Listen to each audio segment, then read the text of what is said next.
વિદ્યાર્થી મિત્રો, જેડબલઈ નીટની અંદર તમને જે ટેમ્પલેટ આપેલું છે એ રાસાયણિક ગતિકીનું છે. એમાં 33 જેટલા પ્રશ્નો છે. એમાંથી આજે આપણે જોઈએ કેટલા પ્રશ્નો આપણે સોલ્વ કરી શકીએ છીએ. બરાબર. સૌથી પહેલા આગળ અમે કહ્યું કે કેનો જે એકમ છે એના સંદર્ભમાં વારંવાર પરીક્ષાઓમાં પ્રશ્નો પૂછાયેલા છે. તો કેના એકમનો દરેક વિદ્યાર્થીએ વ્યાપક સૂત્ર યાદ રાખવાનું. કેના એકમમાં આપણે આવું લખ્યું સાંદ્રતા ભાગ્યા સમય અને છેદમાં સાંદ્રતા. યાદ છે ને? વેગ બરાબર kr. k ને કરતા બનાવો એટલે વેગ ભાગ્યા r થાય. r ની n ઘાત હોય એટલે સાંદ્રતા જે છે એની અહીંયા n ઘાત આવે. એટલે આપણે આવું લખીશું સાંદ્રતાની 1 - n ઘાત અને સમય એ વર્ષ. ત્યારબાદ સાંદ્રતા જે છે એનો એકમ આવે મોલ પ્રતિ લિટર 1 - n અને સમયમાં સેકન્ડ વર્ષ.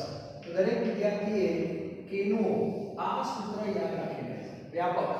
અને આમાં ક્રમ જેમ જેમ બદલાય એમ કે નો એકમ બદલાય. તો પહેલો પ્રશ્નમાં દ્વિતીય ક્રમ કીધું છે.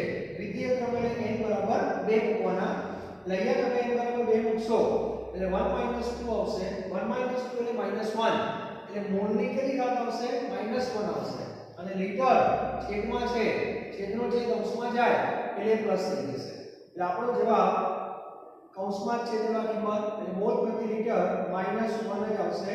એટલે પહેલામાં a આવશે. બરાબર. પહેલામાં જવાબ આવશે આપણો a. ત્યારબાદ બીજો જે પ્રશ્ન છે એમાં k નું મૂલ્ય આપેલું છે એકમ સહિત. એમાં લિટરનો સ્ક્વેર છે મોલ -2 સ્ક્વેર એટલે n બરાબર કેટલા હોય તો સ્ક્વેર થયો હોય? n બરાબર 3 હોય તો સ્ક્વેર થાય. એટલે 1 - 3 - 2 થાય. તો આની અંદર જવાબ તમારે તૃતીય આવશે. એટલે બીજામાં જવાબ આવશે c. ત્યારબાદ ત્રીજો પણ આ જ કેટેગરીનો પ્રશ્ન છે. તૃતીય ક્રમમાં k નો એકમ એટલે n બરાબર 3 મૂકો એટલે 1 - 3 - 2 થાય. એટલે મોલની -2 ઘાત લિટરનો સ્ક્વેર થાય અને સેકન્ડ ઇન્વર્સ તો એમના એમ જ આવે. એટલે એની અંદર પણ કૌંસમાં કિંમત આપેલી છે એટલે જવાબ a આવશે. બરાબર. તો આ રીતે પહેલા 3 પ્રશ્નો જે છે એ આગળ બોર્ડ અને ગુજકેટની એક્ઝામમાં પૂછાયેલા છે. ઘણીવાર વિદ્યાર્થીઓ ભૂલો કરતા હોય છે. એટલે વ્યાપક સૂત્ર યાદ રાખો તો લગભગ વાંધો આવશે નહીં. ત્યારબાદ ચોથો પ્રશ્ન. ચોથા પ્રશ્નમાં પ્રક્રિયા a ના સંદર્ભમાં પ્રથમ ક્રમની, b ના સંદર્ભમાં દ્વિતીય ક્રમની છે. જો a અને b ની સાંદ્રતા બમણી કરવામાં આવે તો પ્રક્રિયા વેગ કેટલા ગણો થાય? તો આની અંદર સીધું હું વેગ સમીકરણ લખું છું. વેગ બરાબર k a પ્રક્રિયક અને b પ્રક્રિયક બંનેની સાપેક્ષમાં ક્રમ આપેલા છે. એટલે આમાં પ્રક્રિયા આપી નથી પણ આવી જશે a + b. એમાંથી શું બનતું હશે? નિપજ. એટલે પ્રક્રિયકો બે હશે a અને b. અને એમાં તમને આપેલું છે a ના સંદર્ભમાં પ્રથમ ક્રમ એટલે એના માત્ર ઉપર 1 ઘાત છે. b ના સંદર્ભમાં દ્વિતીય ક્રમ એટલે અહીંયા 2 ઘાત છે. આટલું તમને આપેલું છે. અને હવે એવું કીધું છે કે a અને b બંનેની સાંદ્રતા બમણી કરવાની. આવા પ્રશ્નોમાં બહુ મગજ નહીં દોડાવવાનું, ફટાફટ જવાબ આવી જશે. a ની સાંદ્રતા બમણી એટલે 2 એટલે મૂકી દેવાના. બરાબર. b ની સાંદ્રતા પણ બમણી એટલે અહીંયા પણ શું મૂકવાના? 2 એટલે 2 નો વર્ગ શું થાય? 4 અને 4 નું 8 એટલે વેગ જે ખરો ને વેગ સીધો જવાબ ગણામાં આવે. એટલે વેગ જે છે સીધો 8 ગણો થાય. એટલે દરેક વિદ્યાર્થીને બમણા, 3 ગણા, 4 ગણા, 5 ગણા ખબર પડવી જોઈએ. એટલે સાંદ્રતા બમણી એટલે 2 એટલે અહીંયા 2 મૂકી દેવાના. અહીંયા 2 મૂકી દેવાના. 2 નો વર્ગ 4, 4 નું 8 એટલે વેગ સીધો 8 ગણો થાય. બરાબર. એટલે ખબર પડવી જોઈએ.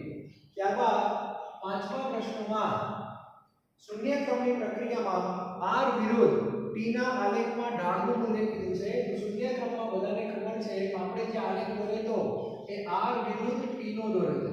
અને એમાં ઢાળ બરાબર -a હતું અને આંતરછેદ બરાબર r0 હતા.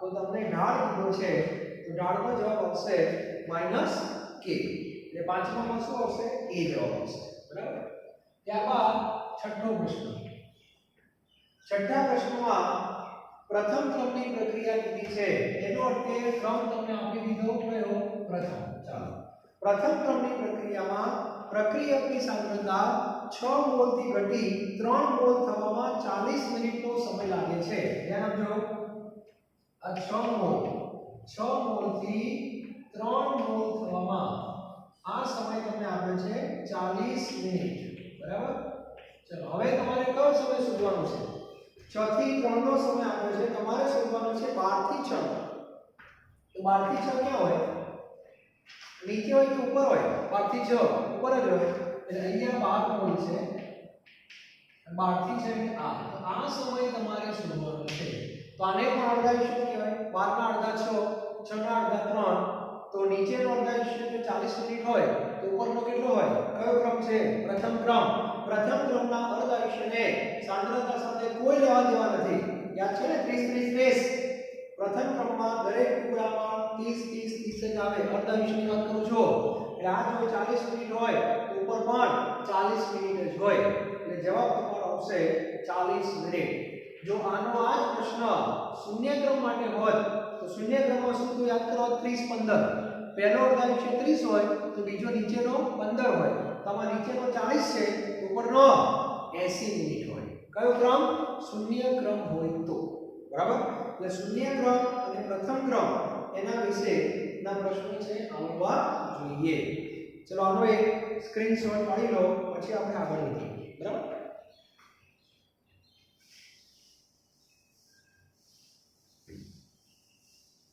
જે અત્યાર સુધી આપણે ભણ્યા છીએ એના સંદર્ભમાં જે કંઈ પ્રશ્નો હશે એની હું ચર્ચા કરીશ જે ટોપિક હજુ આપણે થિયરીમાં ભણાવવાનું બાકી છે એની હું ચર્ચા કરીશ નહીં બરાબર ચાલો સાતમો પ્રશ્ન સાતમો જે પ્રશ્ન છે એમાં 40 સેલ્સિયસ તાપમાને પ્રથમ ક્રમની પ્રક્રિયાને 50% પૂર્ણ થવા માટે 30 મિનિટ લાગે છે આગળના લેક્ચરમાં ખબર પડી ગઈ હશે 50% પૂર્ણ થવા માટેનો 50% પૂર્ણ થવા માટેનો સમય એટલે કયો t1/2 આગળના લેક્ચરમાં ચર્ચા કરી હતી 50% પૂર્ણ એટલે t1/2 75% પૂર્ણ એટલે t3/4 યાદ છે ને તો 50% પૂર્ણ એટલે t1/2 કહેવાય તો t1/2 તમને આપી દીધા કેટલા મિનિટ 30 મિનિટ તમને આપી દીધા અને ક્રમ કઈ દીધો છે કયો ક્રમ પ્રથમ એટલે n બરાબર 1 તો k નું મૂલ્ય શોધવાનું છે તો આપણી પાસે પ્રથમ ક્રમની અંદર સૂત્ર હતું t1/2 બરાબર 0.693/k યાદ છે ને તો k બરાબર 0.693 અને 30 વડે ભાગી નાખજો એટલે તમારો જવાબ મિનિટ ઇન્વર્સમાં આવશે બરાબર આમાં એકમમાં થોડી ભૂલો છે 0.693 ને 30 વડે ભાગો 0.693 ભાગ્યા પ્લસ 10 ને સોરી 30 0.693 એને 30 વડે ભાગવાના છે એટલે 0.023 બનાવે 0.0231 મિનિટ ઇન્વર્સ એટલે પ્રમાણિત સ્થિતિમાં લખવું હોય તો 2.31 10 -2 થાય મિનિટ ઇન્વર્સ ત્યાં તમારો જવાબ આવશે દિલ્હી જરા પેમ્પલેટમાં સુધારી લેજો મિનિટ નથી મિનિટ ઇન્વર્સ છે સમય અને કે પ્રથમ ક્રમમાં વ્યસ્ત હોય બરાબર સૂત્ર પરથી ખ્યાલ આવી કારણ કે અર્ધાયુષ્ય ક્યાં આવશે નીચે આવશે એકમ થઈ જશે મિનિટ ઇન્વર્સ એટલે સુધારી લેજો સાતમા પ્રશ્નમાં જવાબ તમારો આવશે ડી ત્યારબાદ આઠમો પ્રશ્ન આઠમા પ્રશ્નની અંદર તમને વેગ સમીકરણ સીધું આપી દીધું છે વિકલનીય વેગ સમીકરણ વેગ બરાબર k ત્યારબાદ a અને b ની કેટલી ઘાત આપી છે 0.5 આપેલી છે હવે તમને એવું કીધું 0.5 એટલે વર્ગમૂળ કહેવાય બરાબર કે વર્ગમૂળ કે 0.5 એટલે શું કહેવાય 0.5 એટલે 5 ભાગ્યા 10 કહેવાય 5 ભાગ્યા 10 એટલે 1/2 એટલે વર્ગમૂળ કહેવાય ચલો હવે તમને એવું કીધું છે a અને b બંનેની સાંદ્રતા બમણી કરતા વેગ કેટલા ગણો થાય તો બંનેની બમણી એટલે એક પાછા 2 એક પાછા 2 બરાબર. તો અહીંયા તમારે 2 નું વર્ગમૂળ આવશે. તો 2 નું વર્ગમૂળ કદાચ મેથ્સ માં તો ખબર જ હશે 1.41 એવું કંઈક આવે છે અને એને પાછા ગુણ્યા 2 એટલે વેગ તમારો થઈ જશે 2.82 અથવા 83 ગણો થાય. ગુણાકાર કરો તો થઈ જશે. બરાબર. એટલે જવાબ તમારો આવશે આમાં A આવશે. 8મા માં E. કહેવાય તો ગણાને બધું સીધું તમારે મૂકી દેવાના કિંમત. એટલે સાંદ્રતા આટલા ગણાય તો વેગ આટલા ગણો સીધો જવાબ આવી જશે જો ક્રમ ખબર હોય તો. બરાબર. ત્યારબાદ 9મો પ્રશ્ન જે છે જો આપણે ટોપિક ચાલુ નથી એટલે હમણાં એને સ્કીપ કરું છું. 10મો પ્રશ્ન. બરાબર. 10મા પ્રશ્નમાં માઈનસ d H2O2 શું દર્શાવે છે? હવે પ્રક્રિયા તમને આપી નથી પણ માઈનસ નિશાની છે. તત્વયોગી ગુણાંકો પણ આમાં બતાવ્યા નથી. તો આગળ મેં કહ્યું છે તત્વયોગી ગુણાંક સિવાય જે રજૂઆત હોય એ વ્યક્તિગત હોય.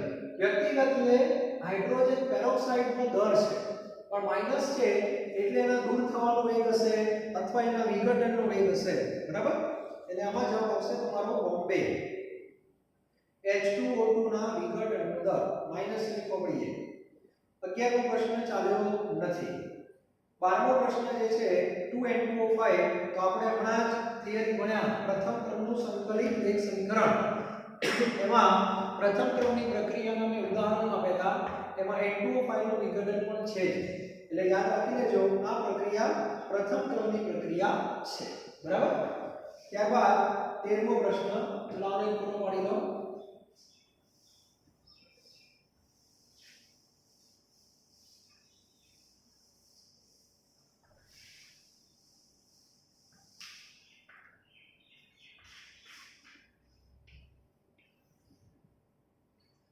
તેમાં પ્રશ્નમાં પ્રથમ ક્રમની પ્રક્રિયા છે 32 મિનિટમાં 75% પૂર્ણ થાય છે.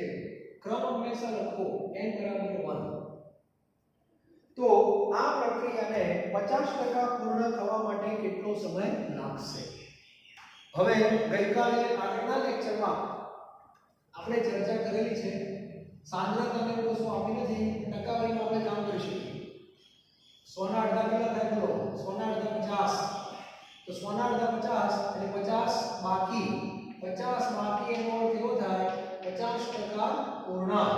50 ના અડધા 25 એટલે 25% બાકી કહેવાય. 25% બાકીનો અર્થ એવો થાય 75% પૂર્ણ. ધ્યાન આપજો. હવે તમને રકમ ફરી વાંચો.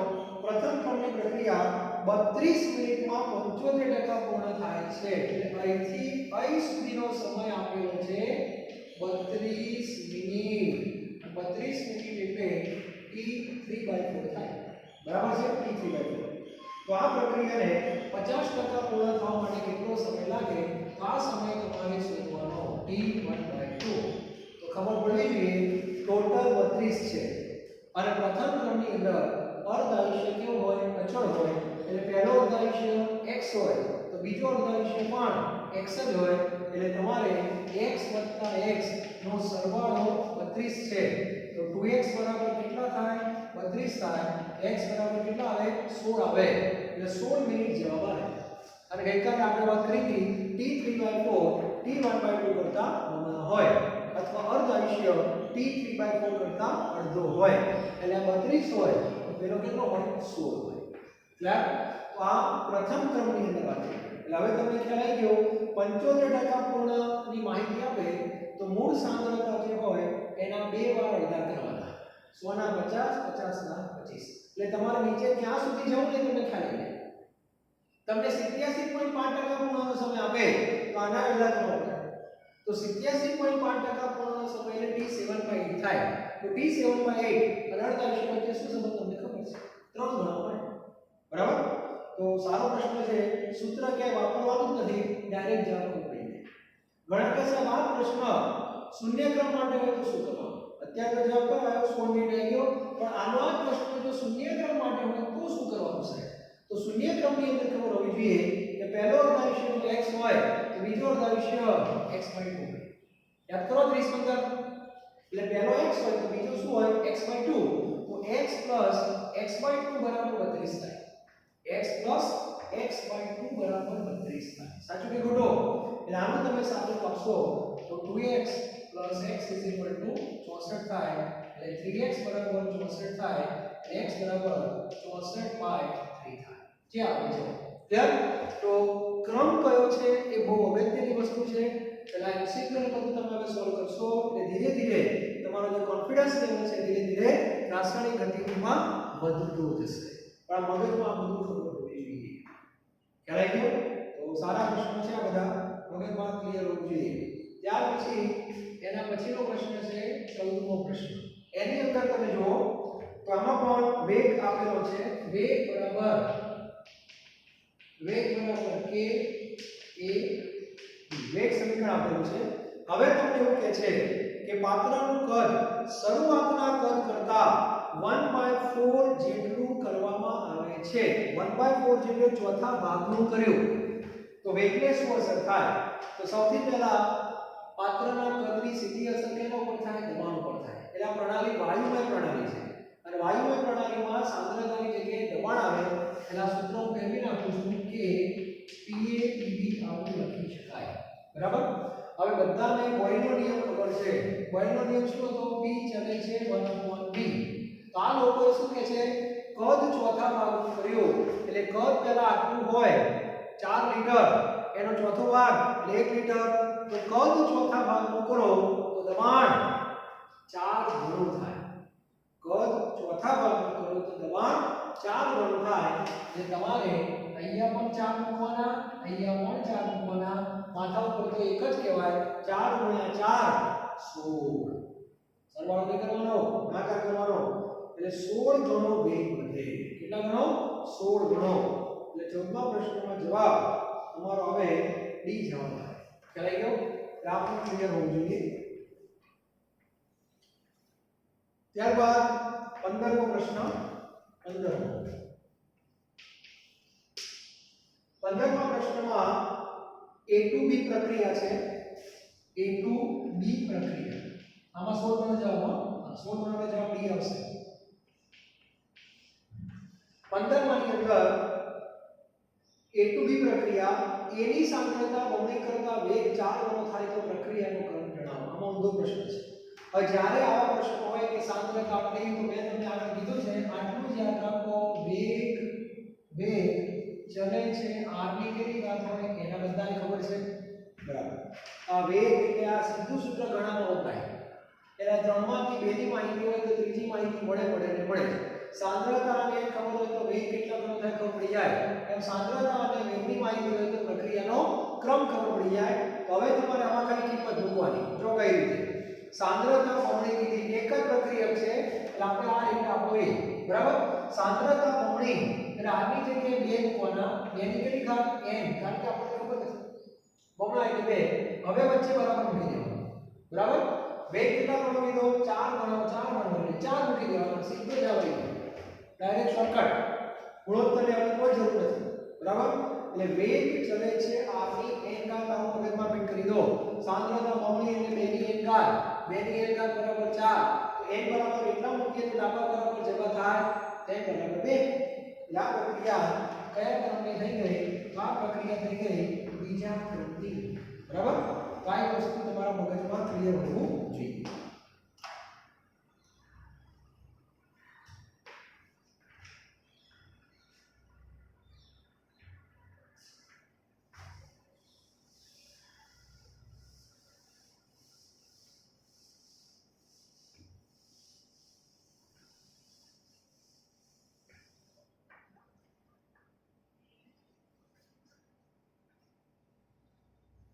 ચાલો હવે 16મો પ્રશ્ન બરાબર એટલે આ ટાઈપના પ્રશ્નો જો પૂછાય તો આવડવા જોઈએ બરાબર એમાં ગભરાવાની કોઈ જરૂર નથી ચાલો હવે 16મો પ્રશ્ન 16મા પ્રશ્નમાં ફરીથી એકવાર પ્રથમ ક્રમની પ્રક્રિયા કીધી છે એનો અર્ધાંશ 14 સેકન્ડ છે અર્ધાંશ આપી દીધો છે ફરીથી કહું કયા ક્રમની પ્રક્રિયા કીધી પ્રથમ ક્રમની પ્રક્રિયા જેનો અર્ધાંશ આપેલો છે 14 સેકન્ડ બરાબર t1/2 તમને આપેલો છે t1/2 તમને આપેલા છે 14 સેકન્ડ બરાબર હવે તમને એવું કીધું છે કે શરૂઆતની સાંદ્રતાનો 1/8 1/8 એટલે 8મો ભાગ હવે અહીંયા જે માહિતી આપી છે ટકાવારીમાં નથી આપી, ભાગ આપેલી છે, 8મો ભાગ. એટલે આપણે શું કરવાનું છે, 8મા ભાગ સુધી પહોંચવાનો સમય શોધવો છે. તમે શરૂઆત 100 થી નહીં કરવાની, શરૂઆત 1 થી કરવાની, બરાબર? ચાલો તો 1 ના અડધા કેટલા થાય કોમન? 1 ના અડધા 1/2, એટલે આ પહેલો અર્ધાયુષ્ય થઈ ગયો. તો આ અર્ધાયુષ્ય કેટલો? 14 સેકન્ડ આપેલું છે, બરાબર? ચાલો પછી હવે આના ફરી અડધા કરો તો 1 ના અડધા 1/2, તો આના અડધા કેટલા થાય? 1/4 થાય. તો પ્રથમ ક્રમનો અર્ધાયુષ્ય બદલાતો નથી, એટલે આ પણ કેટલા હોય? 14 સેકન્ડ જ હોય. આના અડધા કરો તો 1/8, તો આ જે અર્ધાયુષ્ય છે એ પણ કેટલું થાય? 14 સેકન્ડ થાય. તો પ્રશ્ન એ છે કે અહીંથી અહીં સુધી પહોંચવાનો સમય, અહીંથી અહીં સુધી પહોંચવાનો સમય એટલે ટોટલ અર્ધાયુષ્યનો સરવાળો. આ બધા અર્ધાયુષ્ય કેટલા છે? 14 14 14. એટલે બધાનો તમે સરવાળો કરી દો એટલે જવાબ તમારો આવશે કેટલા આવશે? 42 સેકન્ડ આવશે. ખ્યાલ આવી ગયો? બરાબર, સરવાળો 42 સેકન્ડ જવાબ આવશે. ઘણા વિદ્યાર્થી ભૂલો કરે છે. ઓપ્શન જોઈએ જો 14 કેટલી વાર દેખાય છે? 3 વાર. તો 3 વાર કરી દેશે. ઓપ્શન છે જો સી ઓપ્શન. એટલે ધ્યાન રાખજો, સરવાળો કરવાનો એટલે જવાબ આવશે તમારો 42 સેકન્ડ જવાબ આવશે. બરાબર? એટલે આ વસ્તુ ક્લિયર હોવી જોઈએ. ત્યારબાદ 17મો પ્રશ્ન. 17મો જે પ્રશ્ન છે એની અંદર હેબર પદ્ધતિ છે n2 3h2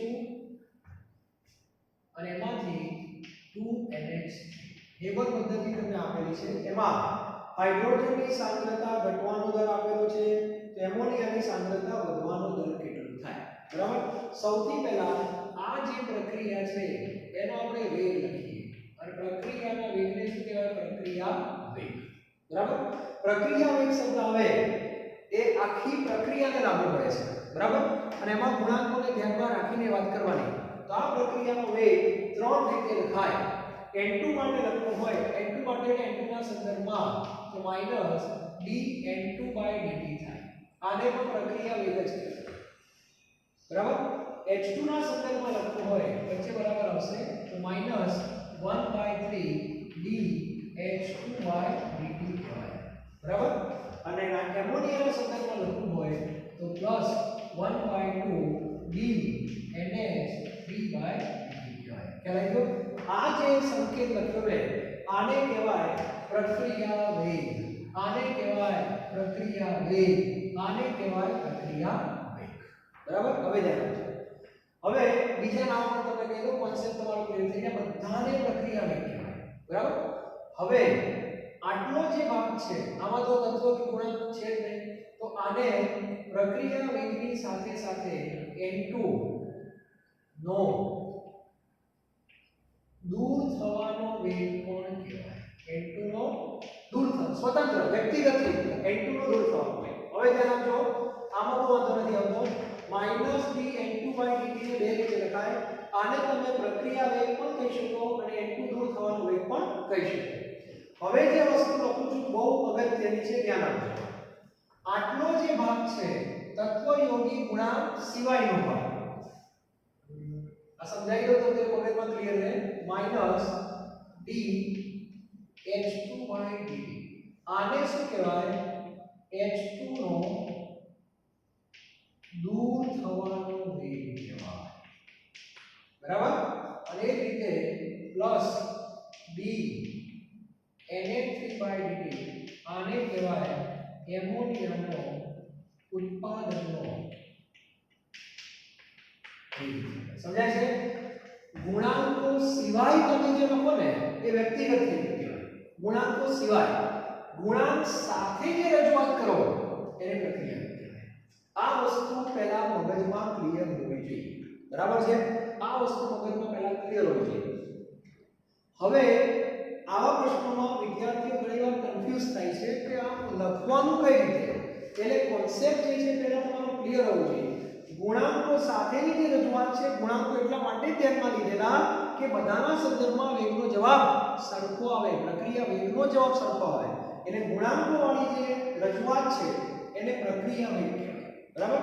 હવે આ ગુણાંકમાંથી આ ત્રણ કાઢી નાખો. આટલો જ જે ભાગ હતો એને માત્ર શું કહેવાય હાઇડ્રોજનનો વ્યક્તિગત વેગ કહેવાય ઉત્પન્ન દૂર થવાનો પેલામાં કાઢ નાખો તો એમોનિયા ઉત્પાદન થવાનું હવે તમને જે રકમ આપી છે ધ્યાનથી જો તમને શું આપ્યું છે મને કહો તમને કીધું છે હાઇડ્રોજનની સાંદ્રતા ઘટવાનો દર એનો અર્થ એવો થયો કે તમને શું આપ્યું છે -dH2/dt આપેલા છે આટલું જ આપેલું છે -dH2/dt અને એક કિંમત છે 0.3 ગુણ્યા 10 ની કેટલી ઘાત છે 0.3 ગુણ્યા 10 ની -4 જેટલું મને દેખાય છે બરાબર મોલારિટી પર સેકન્ડ મોલર પર સેકન્ડ મોલર તો તમારે શોધવાનું છે એમોનિયાની સાંદ્રતા વધવાનો દર એટલે તમારે આ શોધવાનું છે પ્લસ dNH3 તમારે આટલો ભાગ શોધવાનો છે ખબર પડી ચલો હવે એના માટે શું કરવું પડે એના માટે આપણી પાસે આ સંબંધ છે કે નહીં આ સીધો સંબંધ આટલો ભાગ પડી બસ તો આનો સીધો ઉપયોગ કરું છું જે શોધવાનું છે કરતા મારે ચાલો હવે પ્લસ dNH3/dt બરાબર શું લખે આને આટલો ભાગ શોધવાનો છે તમારે તો બે કે જતા રહે સામે જતા રહે તો -2/3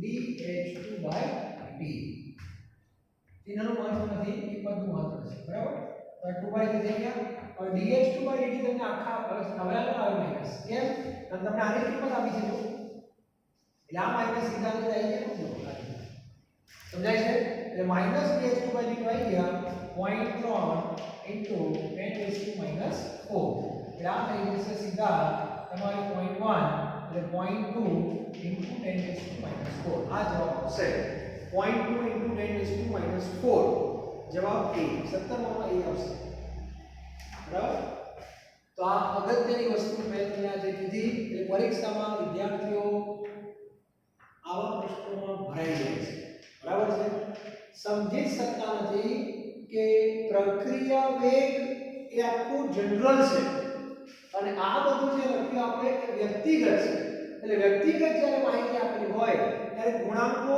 સિવાય વિચારવાનું ચિહ્ન તો ખરું પ્લસ માઈનસ પણ વ્યક્તિગત જ્યારે ઘટવાનો વેગ વધવાનો વેગ ઉત્પાદનનો વેગ આવું બધી જ્યારે રજૂઆત કરી હોય સમજણનો વેગ વ્યક્તિગત ત્યારે એમાં ગુણાંકો ના આવે પણ આખી પ્રક્રિયાનો વેગ કે તે ગુણાંકો સાથેની રજૂઆત છે એટલે આ પ્રક્રિયા જે હતી એનો પહેલા આપણે પ્રક્રિયા વેગ લખી દેજો આને પ્રક્રિયા વેગ n2 ના સંદર્ભમાં કહેવાય આને પણ પ્રક્રિયાનો વેગ કહેવાય h2 ના સંદર્ભમાં આને પણ પ્રક્રિયાનો વેગ કહેવાય એમોનિયાના સંદર્ભમાં પણ ગુણાંકો સાથે લખવું પડે તો જ આ તમને જવાબ સરખો થાય એટલે એ વસ્તુ થઈ ગઈ પ્રક્રિયા વેગ બરાબર પછી આ લોકો શું કરે આમાં વ્યક્તિગત વેગ આપે કે આટલો ભાગ જ આપે તમે કે આટલો ભાગ શોધો તો આપણે એને કહીએ ઘણીવાર તમે આટલો ભાગ આપશે એમોનિયાના ઉત્પાદનનો વેગ આપે અને કે H2 ના દૂર થવાનો વેગ શોધો તો 3 ને લઈ લેવાનો 3 ભાગ્યા 2 થઈ ગયા ઘણીવાર એમ કે આ શોધો આટલું પદ શોધો આટલું પદ શોધવાનું કે તો શું નહીં કરવાનું 2 વડે ભાગી બરાબર તો આ રીતે પ્રક્રિયા વેગ ઉત્પાદનના વેગ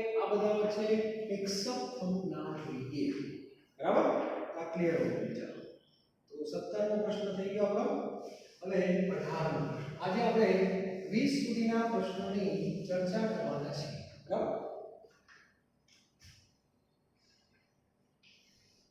ચાલો 18 આગળના લેક્ચરમાં ચર્ચા કરી કે ભાઈ T3/4 અને T1/2 નું મૂલ્ય કેટલું હોય 2/1 બરાબર 3/4 એટલે 75% પૂર્ણ થવા માટે લાગતો સમય આ ક્લિયર હોવો જોઈએ ત્યારબાદ 19મો પ્રશ્ન 19મા પ્રશ્નમાં તમને અવલોકનો આપેલા છે T અને R TR એટલે સાંદ્રતા T એટલે સમય ને R T એટલે જો 0 50 અને 100 આમ ઉભા રાખવાના જલ્દી ખબર પડે સાંદ્રતા આપી છે 0.68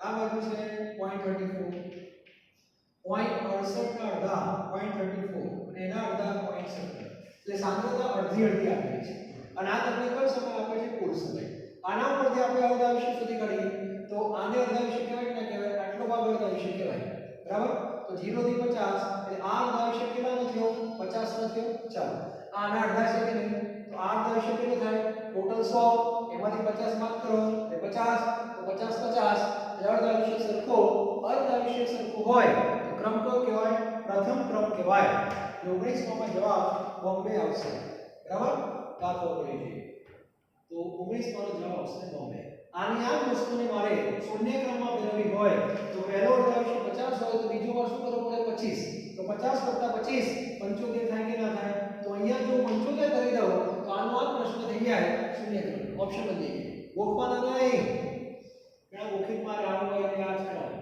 આ બદલી નાખશે ભરાઈ જશો ક્યાં બરાબર એટલે મગજમાં ક્લિયર હોવું જોઈએ અને હવે એક છેલ્લો પ્રશ્ન લઉં છું 20 ટોટલ આપણે 33 છે આજે હું ચર્ચા 20 સુધીના પ્રશ્નોની કરીશ બરાબર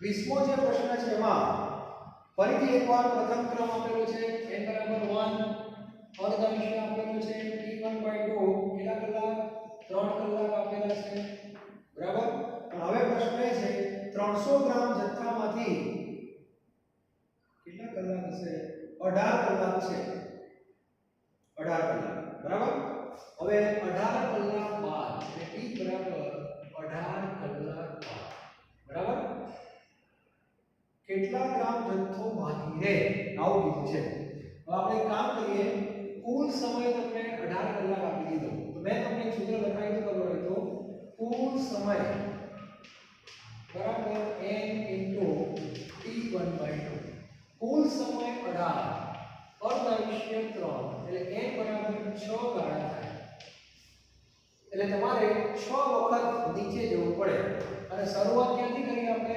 300 થી કરીએ ચાલો હવે ગણતા રહેજો સૂત્રથી વાપરો તો 300 ના અડધા કેટલા થાય 150 150 ના 75 75 ના કેટલા થાય ફટાફટ અડધા કરતા જાઓ 6 ગાળા લેવાના છે આ 1 2 ત્યાં 75 ના અડધા સીધો જવાબ આવી જશે 75 ભાગ્યા 2 ચલો 37.5 ના અડધા 18.75 18.75 ના અડધા 9.375 એના અડધા